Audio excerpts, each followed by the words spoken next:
Martial arts में सबसे प्रमुख है कुंग फू और दुनिया में इसे सीखने की सबसे अच्छी जगह है चाइना। ये है मार्शल आर्ट्स ट्रेनिंग का एक स्कूल। इस तरह के सभी स्कूलों में सर्वोत्तम है शाओलिन टेम्पल। ये बौद्ध धर्म का मंदिर होने के साथ साथ सेल्फ डिफेंस यानी आत्मरक्षा प्रशिक्षण का केंद्र भी है।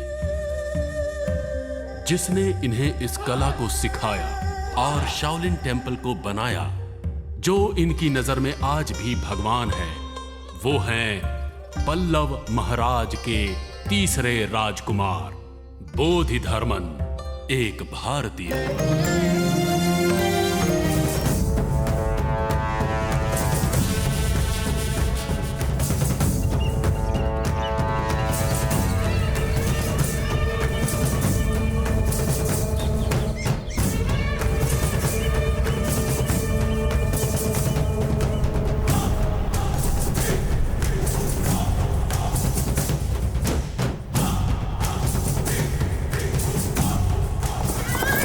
ये है पल्लव साम्राज्य का युद्ध प्रशिक्षण केंद्र। जब दूसरे देशों में नरबली का दौर चल रहा था, तब हम मार्शल आर्ट्स और दूसरी कलाओं के साथ साथ औषधियों का भी अध्ययन कर रहे थे। विभिन्न प्रकार के जानलेवा रोगों का यहां अद्भुत और शर्तिया इलाज तैयार किया जाता था।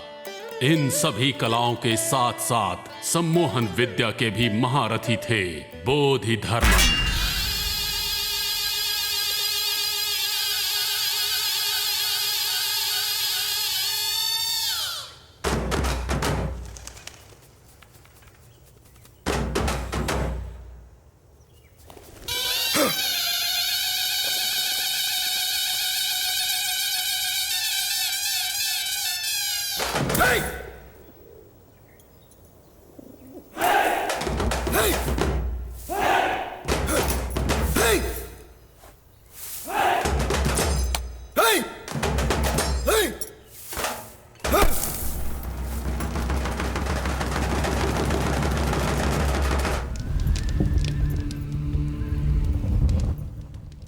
मार्शल आर्ट्स में महारत के साथ साथ ये पंच तत्वों को भी अपने वश में कर सकते थे। इन्होंने दैवी शक्तियों की सिद्धियों को भी हासिल किया। ये है वो दिन जब राजमाता के निर्देश के अनुसार बोधिधर्मन चीन के लिए रवाना हो रहे थे।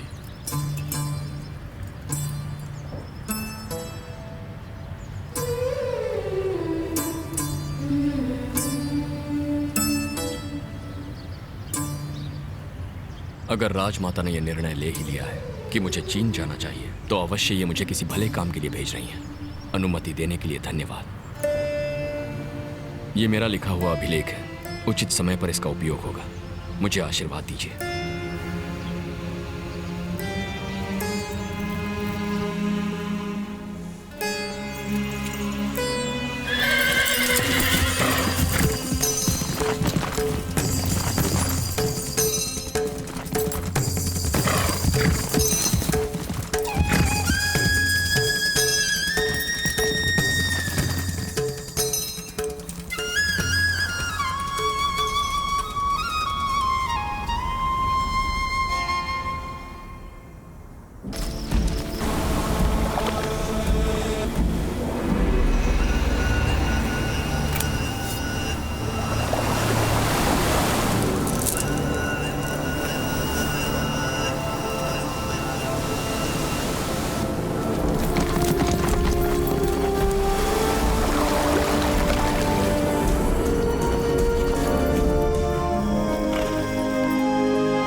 तीन साल के कठिन सफर के बाद बोधिधर्मन चीन देश के नानयंग गांव पहुंचे।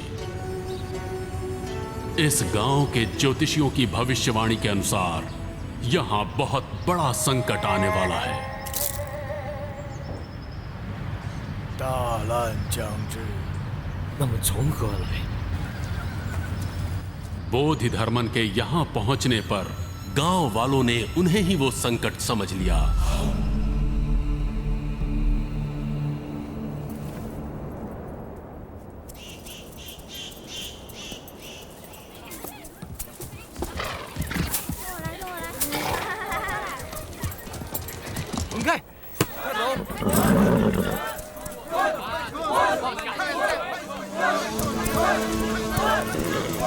उनके वहां से जाने पर गांव वालों को लगा कि संकट चला गया, लेकिन संकट तो अभी आने वाला था।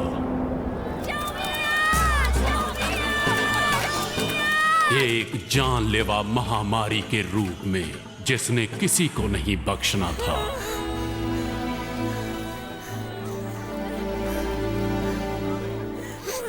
好，好吧。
Hãy subscribe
cho kênh Ghiền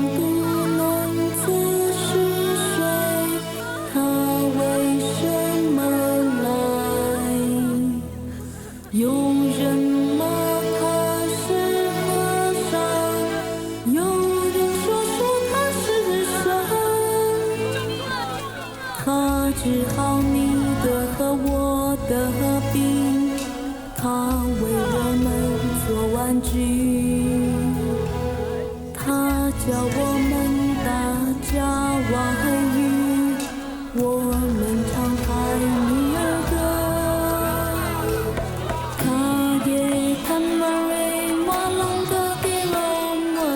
Gõ để không bỏ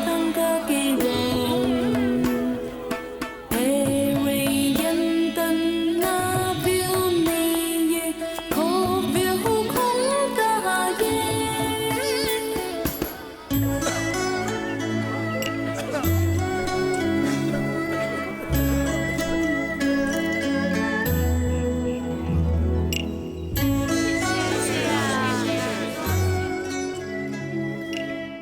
चीन के कई राज्यों से आए हुए चिकित्सकों को बोधिधर्मन ने औषधि की विशेषता सिखाई।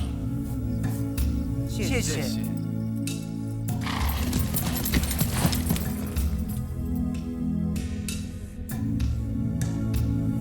बीमारी से बचने के बाद उस गांव में एक और संकट आ गया। वो मनुष्य के रूप में हैवान था।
गांव वाले समझते थे कि बोधिधर्मन सिर्फ चिकित्सा पद्धति में ही माहिर हैं, लेकिन गांव वालों को ये बात बहुत जल्द पता चलने वाली थी कि ये आत्मरक्षा विद्या और सम्मोहन कला के भी बहुत बड़े उस्ताद हैं।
चीन के लोगों ने आज तक ऐसी आश्चर्यजनक युद्ध कला नहीं देखी थी और उन्होंने भी ये कला सीखने की मांग की।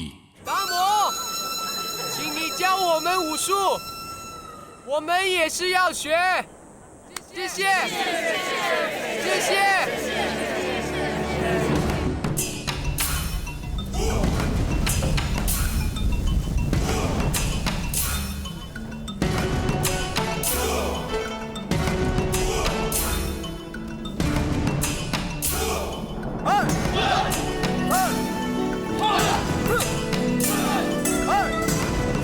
यहाँ के लोग बोधिधर्मन को प्यार से धामू बुलाते थे।